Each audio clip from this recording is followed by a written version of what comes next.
Boa noite, gente. Nós vamos começar hoje uma pequena série de mensagens, com apenas 3 mensagens, uma série curta, e o tema é esse que você está vendo aí, dinheiro. Eu vou seguir uma linha diferente daquela que a gente tem seguido normalmente. Normalmente a gente pega um texto bíblico e vai expondo o texto e tudo mais, mas eu vou fazer de uma maneira diferente hoje. Se você quiser seguir, há 2 textos que vão dar uma permeada no centro daquilo que a gente vai falar. O primeiro deles é Mateus capítulo 25, a partir do verso 14. Se você quiser abrir a sua Bíblia, Mateus 25, a partir do verso 14. Eu não vou ler o texto, mas eu vou citá-lo em alguns instantes e você vai poder checar aquilo que a gente está falando. O segundo texto está em Lucas capítulo de número 16, a partir do verso 1. Então, Mateus 25, 14...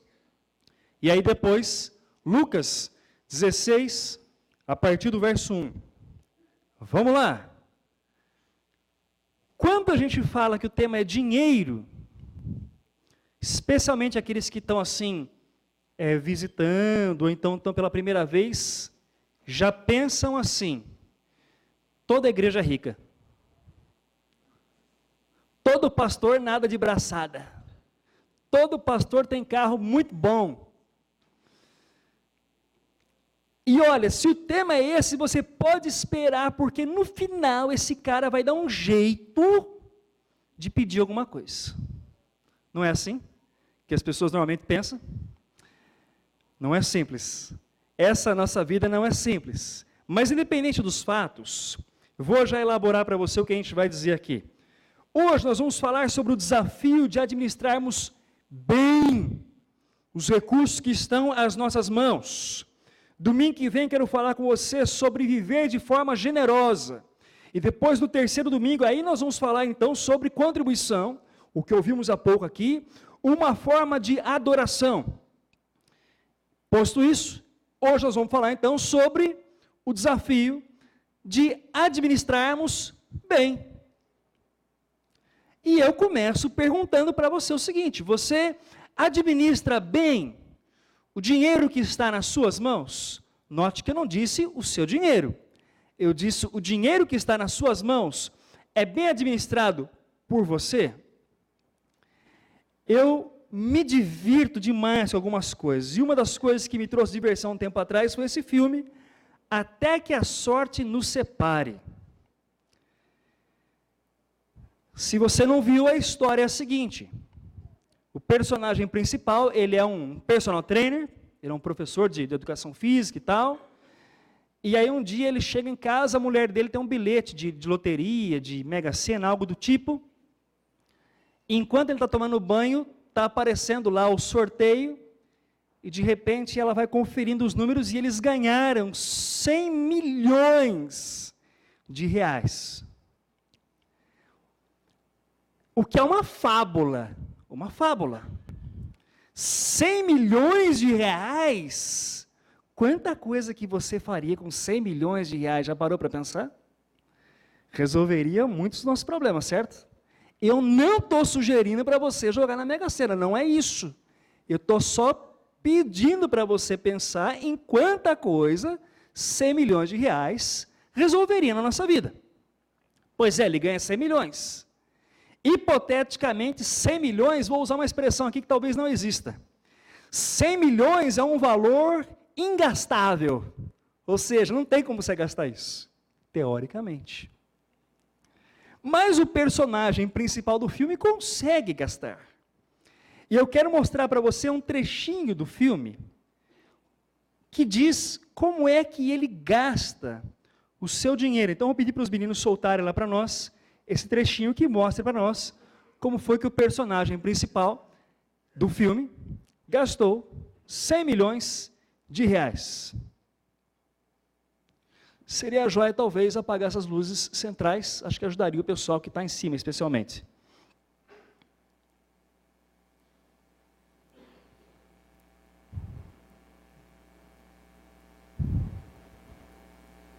Tão recusado. Tá com um risinho na boca, né? Olha, meu amor, então escolhe aqui, ó. Vamos passar outro cartão. O que não me falta é cartão. É cartão. tá? Tem black, tem gold, tem silver, tem purple. Isso aqui é um arco-íris de cartão, tá? Rainbow! Sabe o que é rainbow? Recusado. Recusado. Recusado. Recusado. E recusado. Só um instantinho. Ô, Guilherme, o que tá acontecendo aqui? Eu fui passar o meu cartão e ele foi bloqueado. Dona Lúcia, pode deixar, por favor. Desculpe, eu tenho que desligar. Como vai, seu Faustinho? Eu vou bem, Tudo bem? vou Por favor, sente-se. Tá certo. Precisamos conversar. Nós precisamos resolver, né, Guilherme? Resolver. O que é? Olha, eu já tive cartão recusado na minha vida. Agora 14? Palhaçada é essa? Me senti desrespeitado? Vou te falar, hein? Cheguei até a me sentir pobre. Faustino, sua conta está no vermelho. Tá de sacanagem, né? Não, não estou. Eu posso até ter cometido algumas extravagâncias, né? Gastado uma coisa aqui, outra coisa acolá, com uns excessos. Mas, gasta tudo. Meu amigo, vou lhe dizer uma coisa. Ninguém é capaz de gastar 100 milhões de reais, por favor. Você conseguiu. Como? Você quer saber mesmo? 5 viagens por ano, com uma média de $200 mil de gasto cada. Viagem é cultura, né, Guilherme? Todas para a Disney. Eu gosto do Mickey, eu gosto. 2 milhões gastos num super veleiro para dar a volta ao mundo. A família Schumann faz a mesma coisa. Você naufragou em meia hora. Pedra que tinham lá. Pedra, e não... Bateu aí. E sem seguro. O negócio do seguro é que eu não tinha me informado que precisava. Não estava no manual, eu não... Você fechou o espaço do Rock in Rio para a sua festa de 30 anos. 30 anos, amigo. Data histórica. Petit comitê. O que é? Só que convidou o Hulk e a Ivete Sangalo para animar. Eles parcelaram para mim. Festa de bodas de algodão no castelo de Chantilly, na França, para 300 convidados. O Ronaldinho Fenômeno fez a mesma coisa, ninguém tá falando nada. $300 mil por ano em voo de gravidade zero. Mas aí era um sonho, Guilherme. Imagina, eu voando. Coisa linda, gente. Faustino, ganhadores da loteria perdem fortunas todos os dias no mundo todo. É comum. Mas, infelizmente, o banco não vai poder fazer mais nada por você. Que beleza, hein? Faustino, não se preocupe. Eu chamei um grande amigo meu que trabalha... Pode parar por aí. Parece que não dá para gastar 100 milhões, mas houve alguém que conseguiu. Como é que nós estamos administrando os recursos financeiros que estão nas nossas mãos? No livro Casais Inteligentes Enriquecem Juntos, o autor, Gustavo Cerbasi, ele diz sobre alguns perfis de administração. Como é que algumas pessoas administram dinheiro? Dentro dos diversos situações, nós temos o seguinte, ele diz que alguns são poupadores, aqueles que gostam de guardar dinheiro a qualquer custo, mesmo que levem fama de tio Patinhas. Um outro perfil é aquele chamado dos gastadores. Os gastadores são aqueles que medem a vida pela largura e não pelo comprimento. Não importa se vai ter dinheiro amanhã, o importante é gastar e viver bem hoje. Ainda, uma terceira situação, que são os descontrolados. Gente que não sabe muito bem quanto ganha, não sabe muito bem quanto que gasta, não sabe muito bem quanto tem na conta, e sempre tem a impressão de que o salário está um pouco menor cada mês que passa. Quarto perfil é dos desligados. Gente que às vezes até ganha bem, tenta poupar um pouquinho, mas, francamente, se precisar fazer uma prestaçãozinha, não vai ter problema nenhum com isso. E aí, um último perfil que ele nos fala é o perfil dos financistas. Aquele tipo de pessoa que faz planilha no computador, organiza todas as entradas do mês, as saídas, Tem gente que não usa planilha, usa a caderneta, mas funciona muito bem, gente que anota tudo, cada detalhe e tudo mais. Qual é o seu perfil? Nós precisamos entender que nós estamos vivendo um momento, uma realidade econômica extremamente complicada, nós precisamos compreender isso. Eu não sei se você tem observado, tem percebido, mas a economia, ela, a cada dia que passa, está encurralando mais a gente. Até outro dia nós estávamos preocupados com o dólar que subiu, e todo mundo só fala que o dólar subiu. Mas você já reparou o número de demissões? A alta do número de demissões? As montadoras anunciaram nas últimas semanas a quantidade exorbitante que está sendo colocado de funcionários em férias coletivas.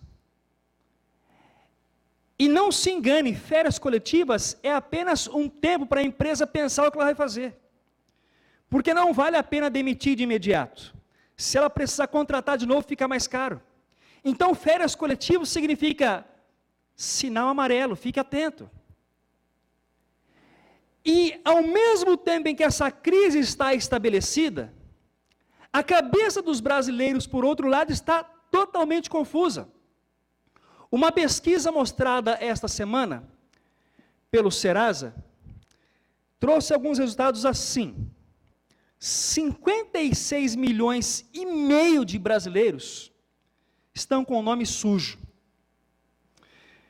O que significa que 40% dos brasileiros com mais de 18 anos estão endividados e sem condições de administrar as suas dívidas. Mas a pesquisa disse ainda que a lista de inadimplentes ganhou 2 milhões de novos adeptos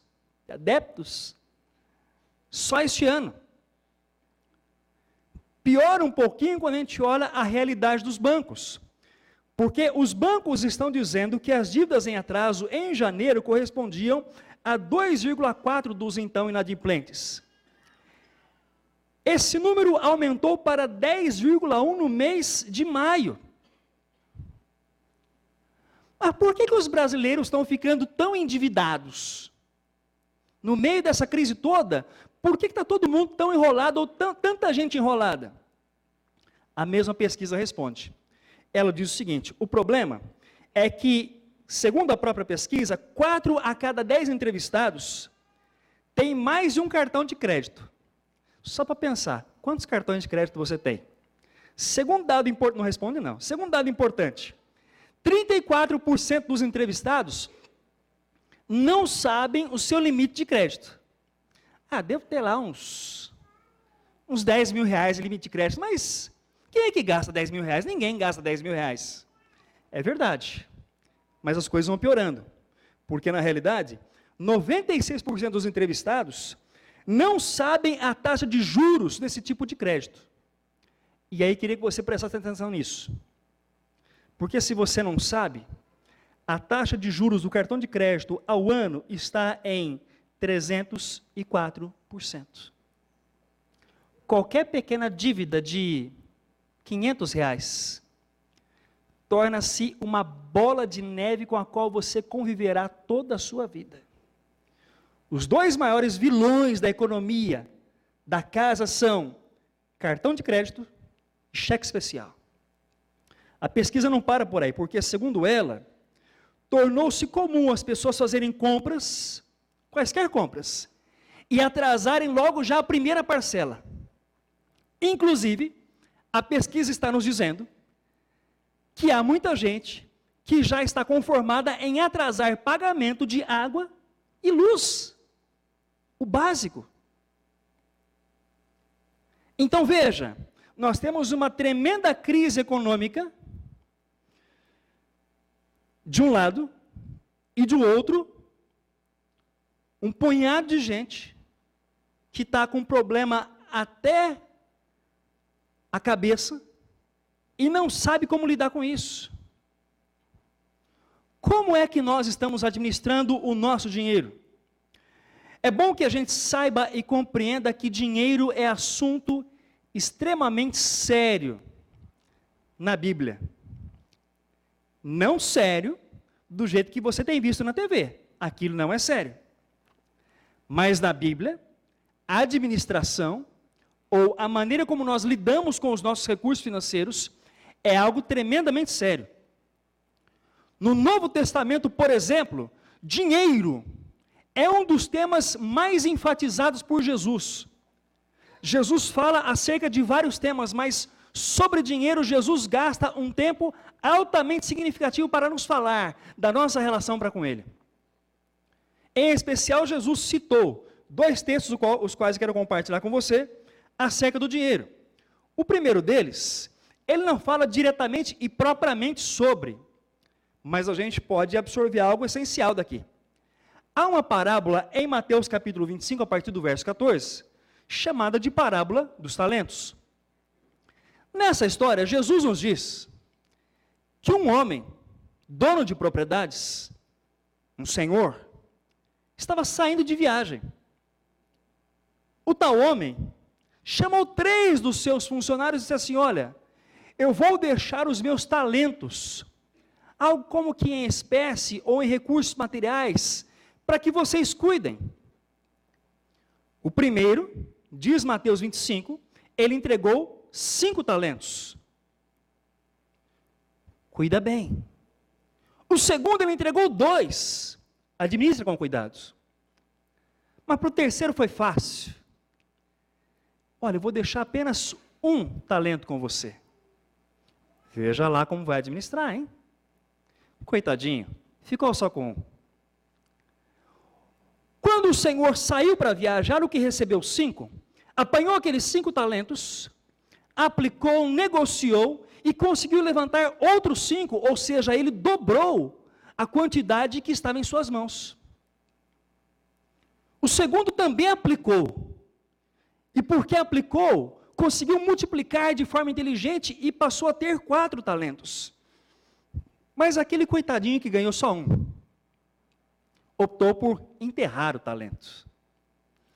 Vai que eu perco, deixa quietinho. O Senhor voltou de viagem. E quando o Senhor voltou, chamou os 3 para prestação de... Observe isso, para prestação de contas. O que tinha 5, chega com 10. E o Senhor responde para ele: servo bom e fiel. O que tinha 2, apresentou 4. Também um servo bom e fiel.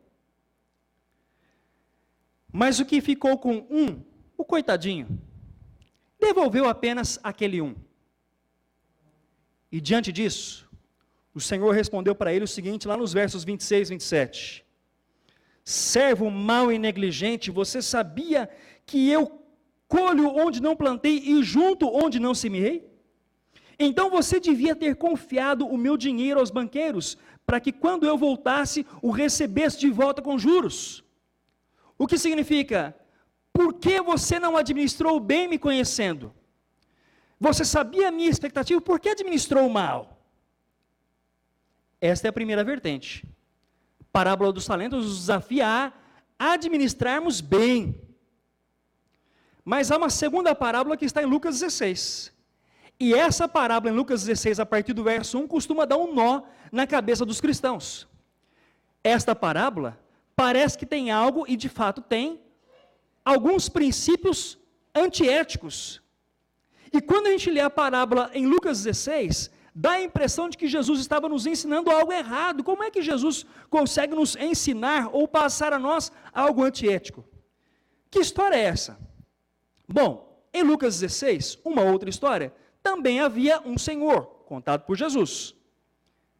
Aquele senhor, certa feita, penso eu, fazendo uma auditoria na sua empresa, descobriu que um administrador, uma espécie de um gerente que trabalhava para ele, estava administrando as coisas de maneira errada. Você passa no departamento pessoal no final do dia.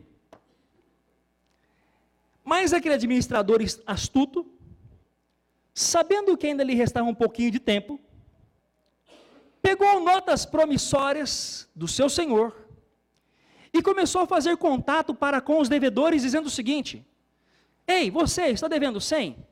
Faz o seguinte, faz um chequinho de 80, um descontinho para você. Manda o chequinho e está tudo certo.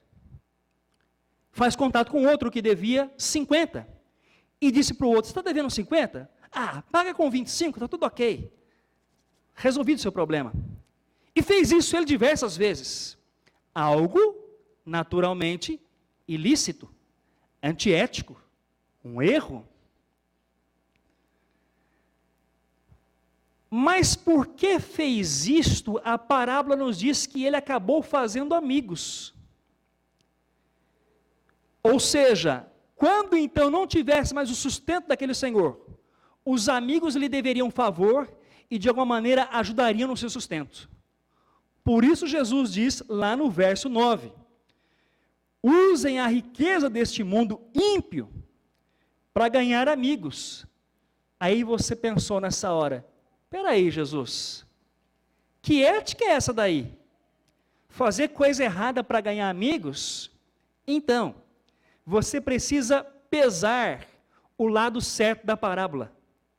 Porque o que tem peso na parábola e na fala de Jesus não é a questão ética. Jesus não está preocupado com a ética aqui.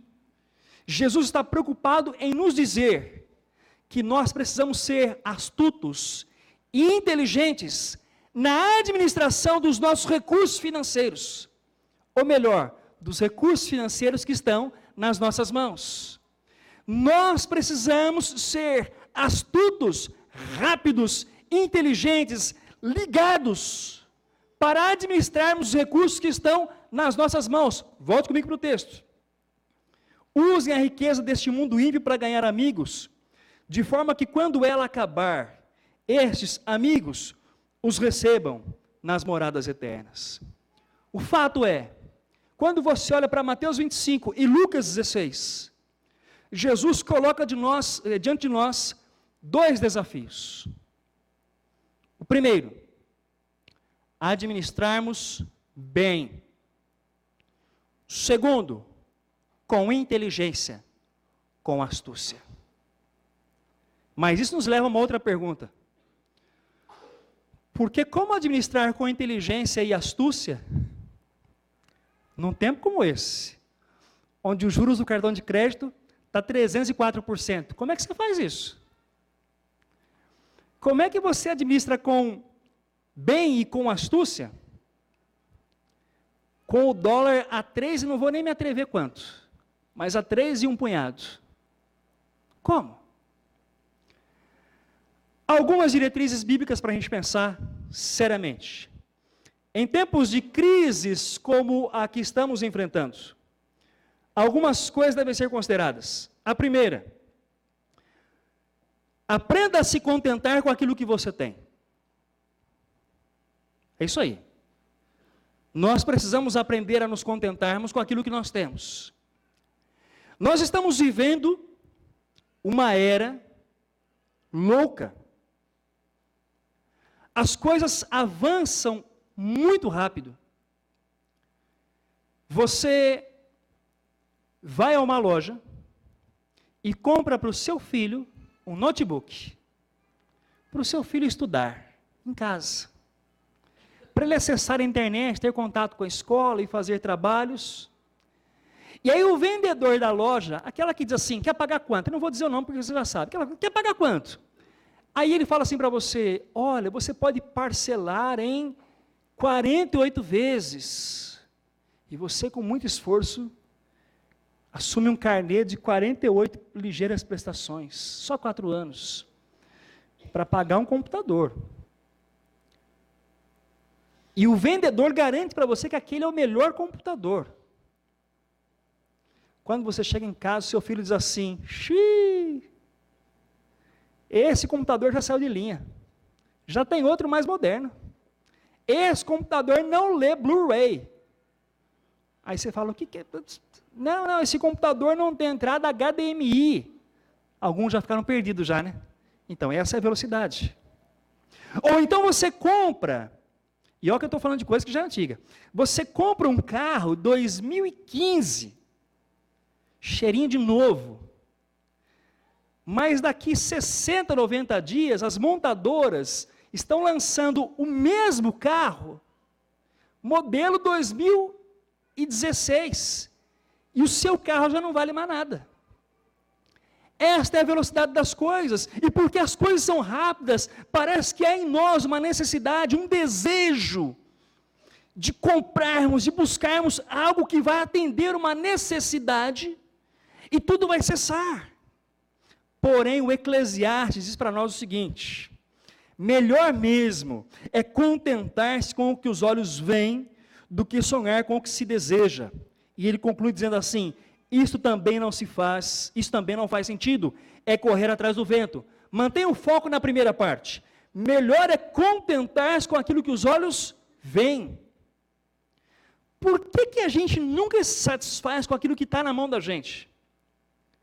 Por que a gente acaba, e eu vou voltar na história do carro, ok? Por que a gente acaba de pagar aquelas suaves 150 prestações do carro, e a gente mal acaba de pagar e já está pensando em trocar? Você vai dizer, porque na verdade fica pagando. Será que é isso mesmo? Ou será que há em nós um anseio que precisa ser preenchido? Veja, melhor é contentar-se com aquilo que os olhos veem, ou seja, feliz mesmo é aquele que se contenta com aquilo que já possui. No Novo Testamento, o apóstolo Paulo diz algo excepcional em Filipenses capítulo 4, quando ele afirma o seguinte: eu aprendi a adaptar-me em toda e qualquer circunstância, eu sei o que é passar necessidade e sei o que é ter fartura.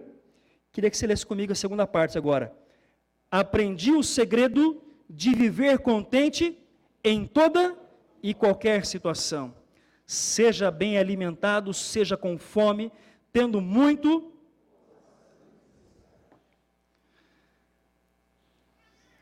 Todos os dias, há alguém pensando, como diria o caboclo, matutando em o que fazer para tomar o dinheiro que está nas suas mãos. Todos os dias tem alguém tentando criar uma necessidade que não existe. Você vai à agência bancária, talvez como eu, inteligente que sou, vocês sabem muito bem disso, que consegui bloquear a senha do meu cartão. E você vai ao banco apenas para desbloquear a senha do seu cartão. Mas para desbloquear a senha do seu cartão, você tem que passar pelo gerente do banco. E gerente é sempre alguém muito solícito, sempre muito simpático, como tem que ser de fato. Pois não, vim desbloquear a senha do meu cartão, o que houve? Você explica. Isso é fácil, entra no sistema, passa no caixa ali agora, coloca uma nova senha. E quando você vai sair feliz, você diz, espera um pouquinho só, senta de novo, quer tomar um cafezinho? Olha, veja bem, nós temos aqui, você tem filhos? Ah, então, nós temos aqui um plano interessantíssimo para você. O que você está programando para colocar o seu filho na faculdade? Nós temos aqui um plano de capitalização. Você precisa desse plano de capitalização. Não, mas não precisa do plano. Não, então é o seguinte, não precisa do plano? Você tem seguro de vida? Porque sabe como é, não que eu deseje isso, mas de repente você passa na porta ali, a porta trava, você dá com a cabeça na porta de vidro e morre. Que tal um seguro de vida? O tempo todo, há alguém tentando vender para nós algo que nós não necessariamente precisamos. Só um parênteses. Eu não disse para você não fazer título de capitalização e nem seguro de vida. Eu não disse isso. Atente-se para o fato. Cuidado com aquilo que estão tentando vender para você. Aparece alguém dizendo assim, novo produto para perder barriga. Virou moda. Todo mundo quer o jeito mais fácil, quer tomar pílula. Ou então comprar um cinto que você senta e o cinto fica trabalhando para você. Nós temos necessidades que na verdade são criadas por esse tempo que vivemos. O Eclesiastes diz para nós, feliz é aquele que se contenta com aquilo que já tem. E o apóstolo Paulo afirma: eu aprendi o segredo de viver em toda e qualquer situação é contentar-se. Esta fala não é para nós um discurso de conformismo. Eu não devo trocar de carro, eu não devo buscar um curso superior, não devo buscar uma pós-graduação, não devo pensar em mudar de casa. Entenda isto, esta não é a fala. Mas a fala que estou inserindo para nós aqui é para que sejamos nós desafiados a pensarmos se realmente precisamos de tudo aquilo que compramos. Isso nos leva ao segundo conselho. Porque se o primeiro é nos contentarmos com aquilo que possuímos, o segundo conselho é o seguinte: gaste com responsabilidade. Espera aí, agora você foi longe demais. Você deve estar inconformado com duas coisas. Possivelmente. A primeira, você veio aqui para ouvir uma palavra acerca de esperança, de fé, uma palavra encorajadora, e tem um sujeito como esse aqui, que nem cabelos não tem, falando do seu dinheiro. Segundo motivo que deve deixar você inconformado. O dinheiro é seu. Como é que eu quero ou me atrevo a falar do seu dinheiro? Pois é, tome cuidado. Porque o dinheiro não é bem nosso. Diz para nós o salmista que do Senhor é a terra e tudo que nela existe. Já vou antecipar para você. Abra um parênteses. Está tudo emprestado, ok? Fecha parênteses. Do Senhor é a terra e tudo que nela existe, o mundo e os que nele vivem. Pois foi Ele quem fundou-a sobre os mares e firmou-a sobre as águas. Primeiro conceito, tudo é de Deus. Tudo. Aí eu vou à igreja para levar o dízimo, para dar o meu dízimo. O dízimo não é seu. Tudo é de Deus. A roupa que visto pertence a Deus. Os sapatos que calço pertencem a Deus. A casa em que moro, mas como que pertence se eu nem entreguei para Ele? Não é que você não entregou, já era dele. A terra é dele, tudo que é na terra, o que existe é dele. É bom termos o seguinte conceito em mente, conforme o Novo Testamento. Nós nada trouxemos para este mundo, e dele nós não podemos levar nada. Nós estamos vivendo sob empréstimo. Logo, é preciso administrar bem. Cuidado como você gasta o seu dinheiro. Eu gostava daquela música, e se você for meio velho como eu, vai lembrar. Música tema de novela, eu sempre gostei dessas músicas, eu sou meio brega, mas tudo bem. Essa é a palavra que define. Eu gostava daquela música, e gostava da novela também, vou ser honesto, tá bom? Falei, pronto. Tinha uma música que começava assim: dinheiro na mão é vendaval, lembra? Salvo engano, Paulinho da Viola, Pecado Capital, o Zé também assistia, olha lá. Mas eu gostava daquela primeira versão com Francisco Coco, lembra? Francisco Coco, ele representava o Carlão, o nome já é bonito, né? Um motorista de táxi. E um dia, você que é mais jovem, você não sabe da história, então tem que contar para você, porque os mais velhos já sabem. Um dia, ele, taxista, carrega um passageiro, o passageiro desce, ele vai embora, quando descobre, tem atrás, no banco, o passageiro deixou uma mala com dinheiro, e ele não acha mais o passageiro. E dali por diante, o Carlão começa a torrar o dinheiro da mala. E aí vem a fala: dinheiro na mão é vendaval. E eu me lembro de uma das cenas da novela em especial, apesar dela ser antiquíssima, 1900 de Guaraná com rolha, que há um instante em que acontece um acidente, a mala voa e o dinheiro vai todo para o ar. E aí entra a música: dinheiro na mão é vendaval. Na vida de um sonhador, dizia o Paulinho da Viola. Você se lembra, ou você estava aqui quando houve o último vendaval nessa cidade? Há 3 ou 4 anos atrás. Se você estava por aqui, deve se lembrar o tamanho de um estrago causado por um vendaval. Porque um vendaval não só destrói, como ele assusta. E se dinheiro na mão é vendaval, não tenha dúvida, o dinheiro faz estragos grandes. Pode resolver muito problema, por um lado, o que é ótimo. Mas mal administrado pode realizar grandes estragos, um verdadeiro vendaval. Por isso o desafio de administrarmos bem, de gastarmos bem. Não é nosso. Nós estamos de passagem, não trouxemos nada, não vamos levar nada. Por isso é bom nos lembrarmos daquilo que o Novo Testamento nos diz na carta aos Romanos. Nenhum de nós vive apenas para si. Nenhum de nós morre apenas para si. Se vivemos, nós vivemos para o Senhor. Se morremos, morremos para o Senhor. Assim, quer vivamos, quer morramos, pertencemos ou pertençamos ao Senhor. O desafio para nós aqui é administrarmos bem para a glória de Deus.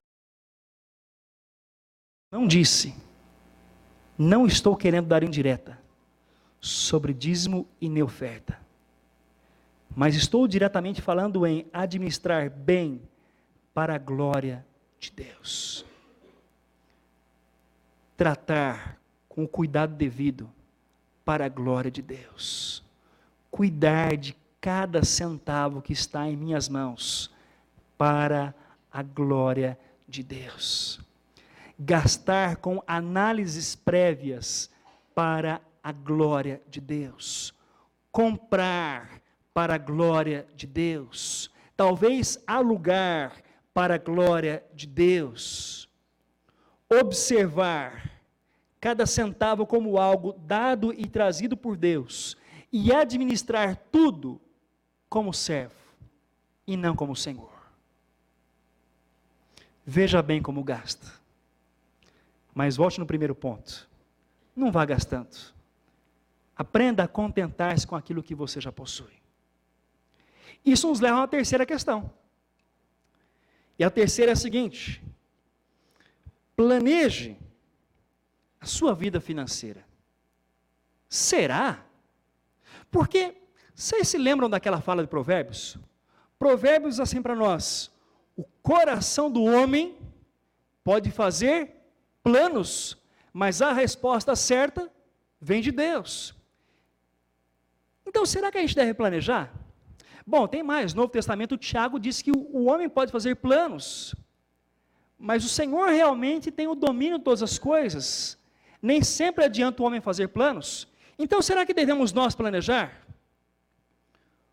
O fato é que a fala de Provérbios e de Tiago não estão nos dizendo para não planejarmos. Mas, em especial, Provérbios, o coração do homem pode fazer planos, mas a resposta certa vem do Senhor, nos desafia a planejarmos e submetermos os nossos planos a Deus. No Antigo Testamento há uma história fabulosa no livro de Gênesis acerca de planejamento econômico. Você tem, a partir do capítulo 12, a história de Abraão, o pai da fé. Abraão teve um filho chamado Isaque. E Isaque teve um outro filho chamado Jacó, que depois passou a chamar-se Israel. E Israel teve vários filhos, dentre eles um rapazinho chamado José, que tem uma história bela, mas não vou contar para você agora. Isso fica para o ano que vem. Super animador isso, né? O José, por cargas d'água, vai parar no Egito. E por cargas d'água que a gente vai tratar o ano que vem, ele é preso. Mas o faraó, que era o rei do Egito, certa feita teve um sonho. Na verdade, foram dois sonhos. No primeiro sonho, o faraó, que era o rei do Egito, sonhou que ele via espigas magras e espigas gordas, rechonchudas. E as espigas magras, num dado instante, engoliram as espigas gordinhas. Esquisito isso, né? Aí ele tem um outro sonho. E no outro sonho, ele olha e há à beira do Nilo 7 vacas gordas. E do rio Nilo saem 7 vacas magras. Daí a expressão vacas magras. E as vacas magras que saem do rio engolem as vacas gordas. E o rei, que é o faraó, perde o sono, ele não consegue mais dormir. O que é isso? E alguém diz para ele, tem um rapaz chamado José, capaz de interpretar sonhos. E o José é trazido da cadeia para conversar com o faraó e diz, simples. É o mesmo sonho. 7 espigas magras e 7 vacas magras. Correspondem a 7 anos. Assim como 7 espigas gordas e 7 vacas gordas. O fato é que no Egito haverá 7 anos de vacas gordas, boa economia, avanço. Como nunca se viu antes na história desse país, o Egito avançaria. E depois, 7 anos de vacas magras. Nesse instante, o José, sabe o que era, diz o seguinte para o faraó: você deve estabelecer supervisores para recolher 1/5 da colheita do Egito. Veja bem, o Egito vai ter colheita, mas comece a separar uma parte. Comece a reservar durante os 7 anos de fartura. Os supervisores deverão recolher o que puderem nos anos bons, que virão, e devem fazer estoques de trigo que, sob o controle do faraó, serão armazenados nas cidades. Esse estoque servirá de reserva para os 7 anos de fome que virão sobre o Egito, para que a terra não seja arrasada pela fome. Eu li para vocês só uma pequena parcela da história. Mas o que o José estava dizendo para o faraó é o seguinte: a coisa vai ficar feia. E porque a coisa vai ficar feia, é necessário entendermos alguns aspectos da coisa feia. Primeiro, em tempos de vacas magras, não é hora de esbanjar, de torrar dinheiro. Segundo, em tempos de vacas magras, é hora de fechar as torneiras. Cesse, contenha, economize. Terceiro, em tempos de vacas magras, é preciso estar atento com cada centavo, para depois não chorar o leite derramado. Jesus chegou a dizer algo fabuloso quando afirmou o seguinte, numa outra parábola: qual de vocês, se quiser construir uma torre, primeiro não se assenta e calcula o preço para ver se tem dinheiro suficiente para completá-la? Planejamento. Porque se você lançar o alicerce e depois não for capaz de terminar a tal da torre, todos os que vêm vão rir. No Brasil tem obra que a gente chama de obra de igreja. Não tem? Já ouviu essa expressão? Obra de igreja, aquela obra que a pessoa começa e não termina nunca. Quando eu mudei na casa onde os meus pais moram até hoje, 1900 Guaraná com rolha, 81, 82. Havia uma casa na quadra de baixo de onde morávamos, em reforma. Você sabe que a casa não acabou até hoje, a reforma? E aí Jesus diz para nós o seguinte: você não planejou, não calculou, depois não conseguiu terminar. Veja, porque se você lançar o alicerce e não for capaz de terminar, os que vão passar vão dizer assim: peraí, esse cara começou a construir e não foi capaz de terminar. Faltou planejamento, análise prévia, faltou visão, faltou entendimento. Richard Foster, autor de um livro chamado Celebração da Disciplina, diz para nós que 2 coisas básicas nós precisamos fazer, especialmente em tempos de crise, em tempos de vacas magras. Richard Foster é um cristão que fala sobre práticas da espiritualidade, mas esse livro ele nos fala um pouquinho sobre questões financeiras. Ele diz assim: você precisa saber para onde é que o seu dinheiro vai. Já fez essa conta? De manhã eu disse que a minha mulher e ela estava por aqui, deve achar que eu estou ficando doido. Embora eu também acho às vezes. Eu comecei a guardar todos aqueles comprovantezinhos. Você passa o cartão e a pessoa, quer a sua via? Você fala, não precisa não. Comecei a guardar as vias de R$5, R$10, R$1. E aí você, no final do mês, começa a somar R$1, R$2, R$2,50, mais um de novo, 50 centavos.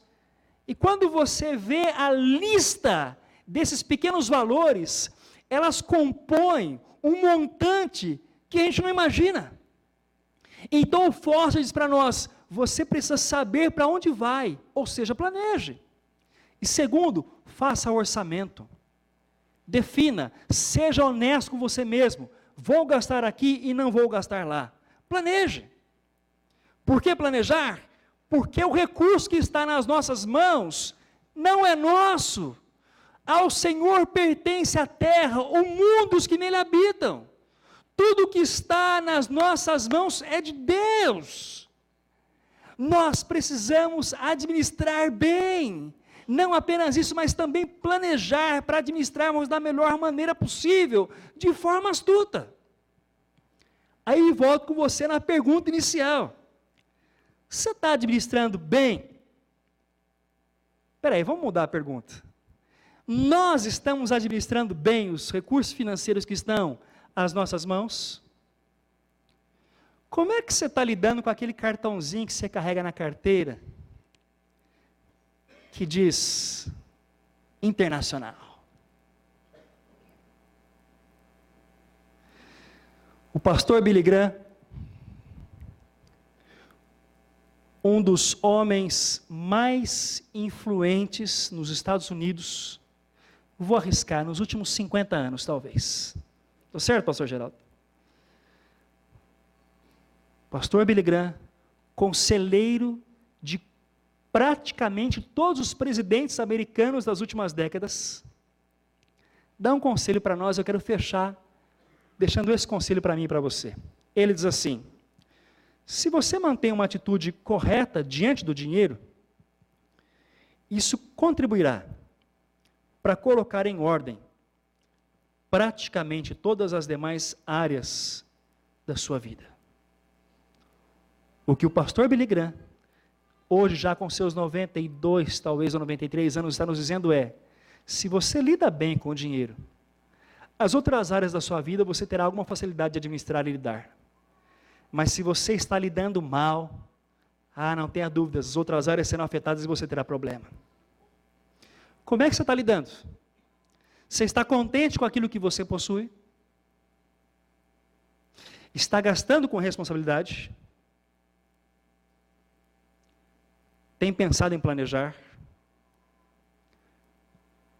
Do Senhor é a terra. Tudo pertence a Ele. Somos nós apenas, grave isso, apenas administradores. Haverá um dia em que vamos prestar contas. Está administrando bem? Feche seus olhos. Queria convidar você a um tempo de oração.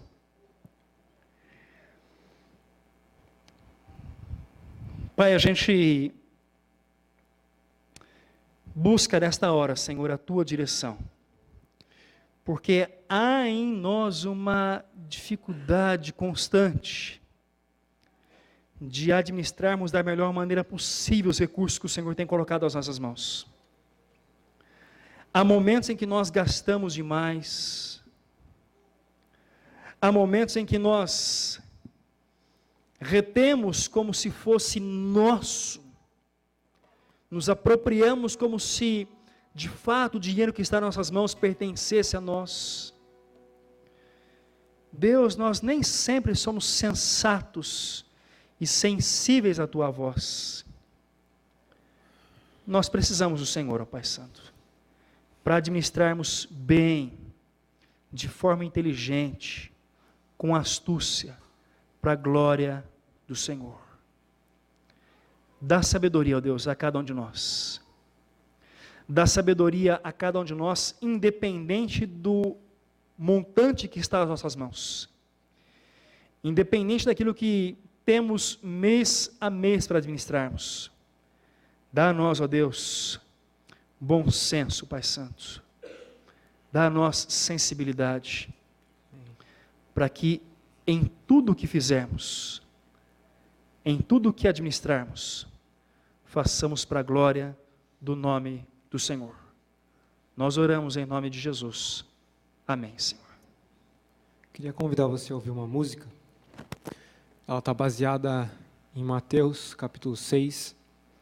Já faz um tempo que, nas minhas orações na parte da manhã, eu venho pensado sobre algumas coisas.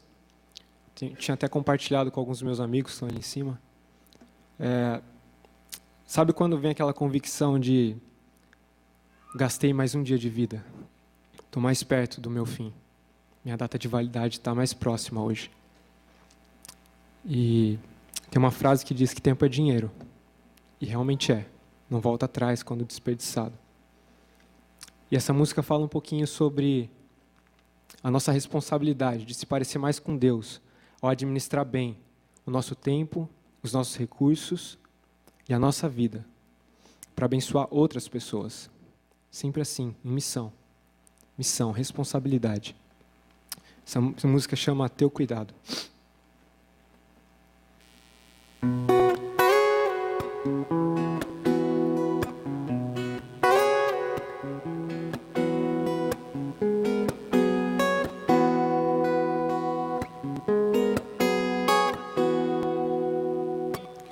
Teu cuidado me surpreendeu.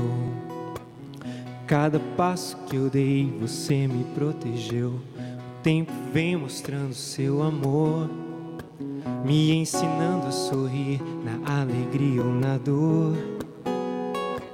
Na alegria ou na dor.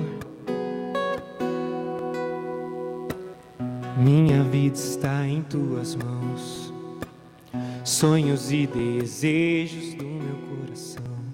Toda lágrima que eu derramar e toda manhã que eu acordar,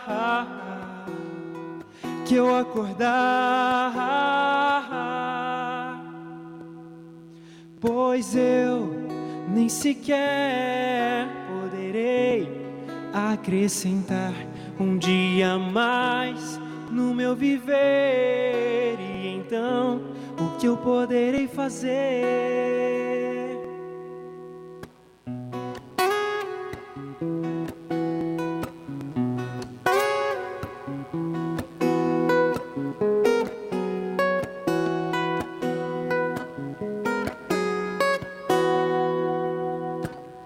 Teu cuidado me surpreendeu, e a cada passo que eu dei, você me protegeu. O tempo vem mostrando seu amor, me ensinando a sorrir na alegria ou na dor. Na alegria ou na dor. Minha vida está em tuas mãos, sonhos e desejos do meu coração. Toda lágrima que eu derramar e toda manhã que eu acordar,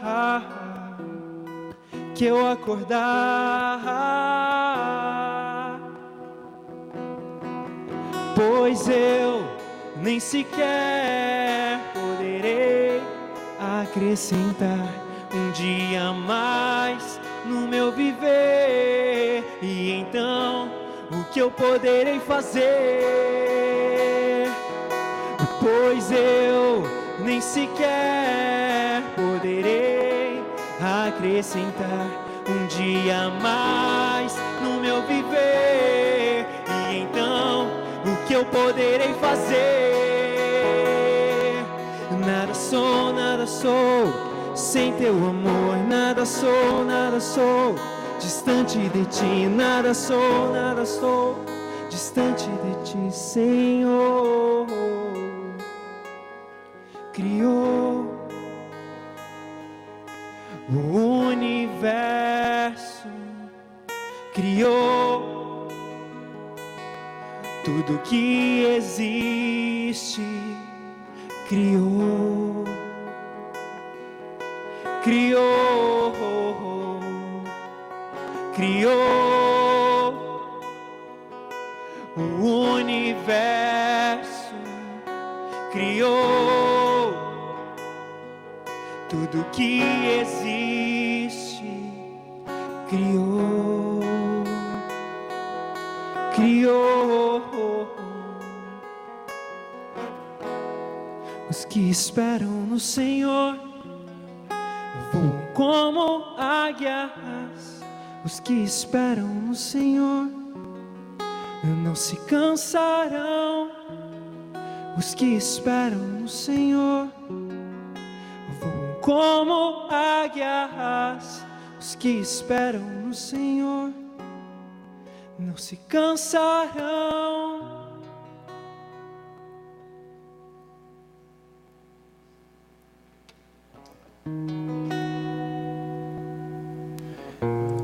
Queria convidar vocês a se colocar em pé mais uma vez. Vamos falar com o Senhor, ainda antes de sairmos.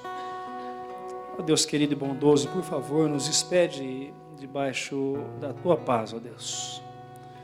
Nos leva sob a Tua proteção, sob a Tua graça, ó Deus, sobremodo excelente. Abençoa, Senhor, a semana que se inicia, nossas vidas, famílias, abençoa esta cidade, ó Deus, sobre ela traz a Tua misericórdia e a Tua condução. Oramos em Jesus. Queridos e amados, fiquem em paz, que a graça de Deus nosso Pai, que o amor de Jesus Cristo e que a presença do Santo Espírito de Deus esteja e seja com todos nós hoje e para todos sempre. Amém e amém.